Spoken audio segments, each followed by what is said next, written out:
انسانی تربیت کے لیے، تکمیل اخلاق کے لیے، بندہ مومن کی کردار سازی کے لیے، افکار و نظریات کو رجوع الی اللہ کا سبق دینے کے لیے جو انداز قرآن مجید نے اختیار فرمایا ہے وہ حکیمانہ بھی ہے، مؤثر بھی ہے اور بہت جلد سمجھ آنے والا بھی۔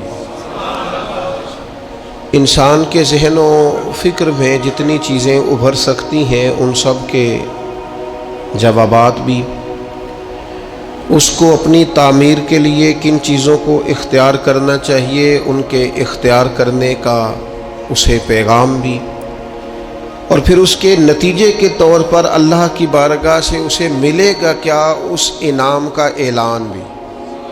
قرآن مجید فرقان حمید کا یہ خاص خاصہ ہے۔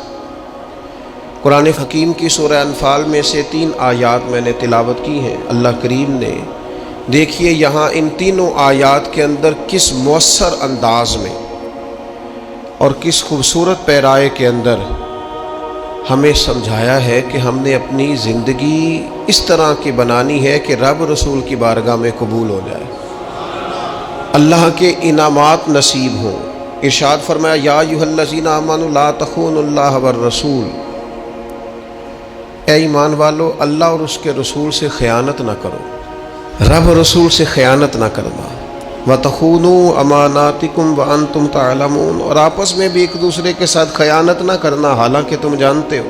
حضرت عبداللہ ابن عباس رضی اللہ تعالیٰ عنہ اس آیہ کریمہ کے تحت فرمایا کرتے تھے جس نے فرض چھوڑے اس نے اللہ سے خیانت کی، اور جس نے سنت کا ترک کیا معاذ اللہ اس نے نبی پاک علیہ السلام سے خیانت کی۔ جس نے فرض چھوڑے اس نے اللہ سے خیانت کی، اور جس نے سنت کا ترک کیا اس نے نبی پاک سے خیانت کی۔ وَتَخُونُوا أَمَانَاتِكُمْ، اور آپس میں بھی ایک دوسرے سے خیانت نہ کرو، وَأَنْتُمْ تَعْلَمُونَ، اور تم جانتے ہو، تمہیں پتہ ہے امانت کیا ہے، خیانت کیا ہے، اس کی تمہیں خبر ہے، یہ اللہ نے تمہارے فطری تقاضوں میں بات رکھ دی ہے، تمہیں پتہ ہے یہ کیا ہے۔ اس کے لیے یہ مت سمجھنا کہ تمہیں کسی بہت بڑے فلسفے کی ضرورت ہے یا بہت بڑی کتابیں پڑھنے کی ضرورت ہے، یہ تمہیں پتہ ہے کہ امانت کیا ہے اور خیانت کیا ہے، اور یہ ہمیں خبر ہوتی ہے۔ ڈھیر سارے لوگوں کو پتہ ہوتا ہے کہ میں جو کر رہا ہوں وہ دیانتداری ہے کہ بددیانتی ہے، تمہیں خبر ہے۔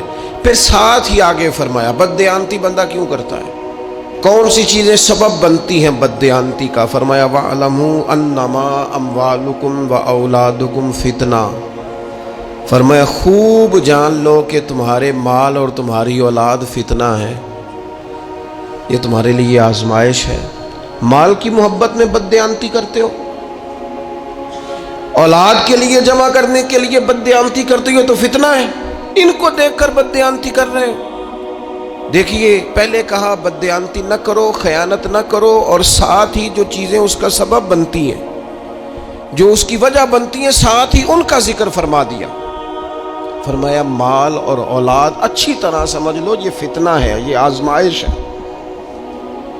تو مالک اگر یہ آزمائش ہے تو پھر ہمارے لیے کیا ہے؟ فرمایا وَأَنَّ اللَّهَ عِنْدَهُ أَجْرٌ عَظِيمٌ، بے شک اللہ تعالیٰ کے پاس تمہارے لیے اجر عظیم ہے۔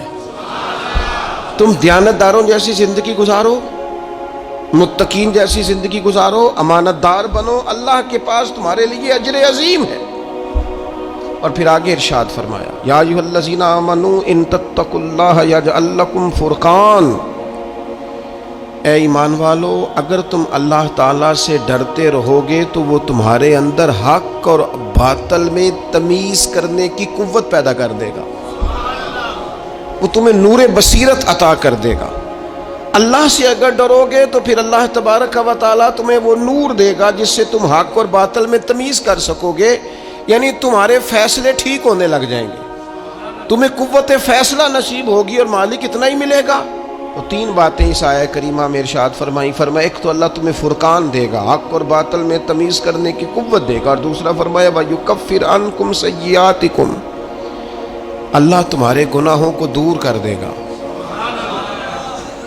اللہ تمہارے گناہ تم سے دور کر دے گا، وَيَغْفِرْ لَكُمْ، اور رب تمہیں بخش دے گا اگر تم اللہ سے ڈرو گے۔ واللہ ذو الفضل العظیم، اور اللہ تعالیٰ بڑا ہی فضل فرمانے والا ہے۔ زندگی میں کچھ چیزیں طے کر لیں،